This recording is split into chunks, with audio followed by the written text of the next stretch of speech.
मेरा नाम मुकेश राघव है, गांव नरसेना है, ब्लॉक ऊँचे गांव, तहसील स्याना। हमने जो आपके धान की फसल का बीज लगाया है, ये पीवी 1509 स्टार की वाली की है और इसकी और मूजियों की अपेक्षा इस साल ही हमें पता लगी थी इस बीज के बारे में। तो और मूजियों की अपेक्षा और धानों की वजह बीज की अपेक्षा अब के इसमें हमें बहुत लाभ हुआ है। और जो लगाते थे उनमें काफ़ी रोग आता था, जैसे कि बकांदी आता था। लेकिन ये हमने जो अब के नया बीज लगाया है, जो कि अभी अब हमने आपको बताया है, इसके एक तो बकांदी की शिकायत नहीं है, इसकी एक लागत बहुत कम है। दूसरी बात, कल्लों की कम लागत में अधिक कल्ले बनते हैं और 1 एकड़ में लगभग अगर आप नॉर्मली करोगे फसल तो 25-28 कुंटल हो जाती है। ये तो हमारा एक छोटा सा खेत है, बाकी हम लगभग अब तक 3 से 4 एकड़ धान काट के मंडी में दे आए हैं। और धानों की फसल को बेचने में बहुत दिक्कत होती थी। इस साल भी 1800 से लेकर 3000-3100 तक का भाव चल रहा है।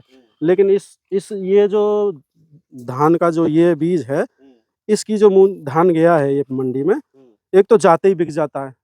दूसरी बात, 100 से 50 रुपया और धानों की फसलों से महंगा रहता है। कोई दिक्कत नहीं आती है, मतलब व्यापारी भी लपक के पकड़ता है। कुल मिला के अगर हमें और पहले कुछ पता लग जाता तो हम पहले से ही बोते, इतने घाटे में ना रहते। इस बार और हम आगे को बढ़ाएंगे। 20 जुलाई के आसपास लगाई थी, मतलब कहने का मतलब है 110-115 दिन के बीच में पक जाती है। ये देखिए इसकी लंबाई, ये इसका पूला है लगभग 100 सेंटीमीटर के करीब।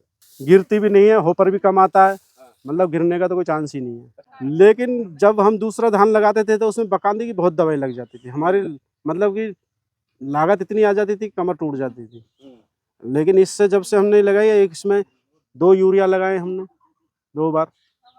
शुरू में डाई का प्रयोग करा था और इससे ज़्यादा तो कुछ करा नहीं है, बस 2 स्प्रे हुई हैं। इसके दाने की चमक देखो और लंबाई देखो, बिल्कुल समान दाने, ना छोटा ना बड़ा। इसको बोने में कोई नुकसान नहीं है। और भी किसानों को प्रेरित करेंगे हम, भाई ये धान का बीज लगाओ, उससे फायदा होगा। कंपास से भी हमने कराई है हार्वेस्ट, खूब कराई है।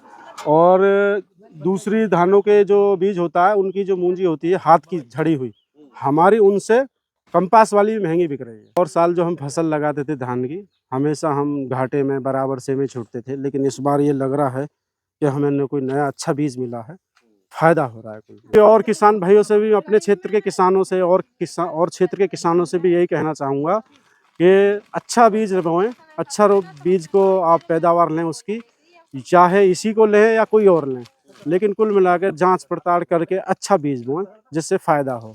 किसान घाटे में जा रहा है, दूसरे बेकार बीज बो के कुछ अच्छी बीज नहीं आते, उनमें रोग लग जाते हैं, उससे फिर किसान को घाटा हो जाता है। एक ये जो बीज है पीवी स्टार 1509, ये बिल्कुल बीज रहित रोपित होके आता है, रोग लगने का कोई चांस नहीं रहता है। बस देख रेख, पानी की भी इतना है ना कि खेतों में पानी भर के रखते हैं, यूँ करते हैं, तो इतना भी नहीं है। कुल मिला के किसानों का फायदे का सौदा है।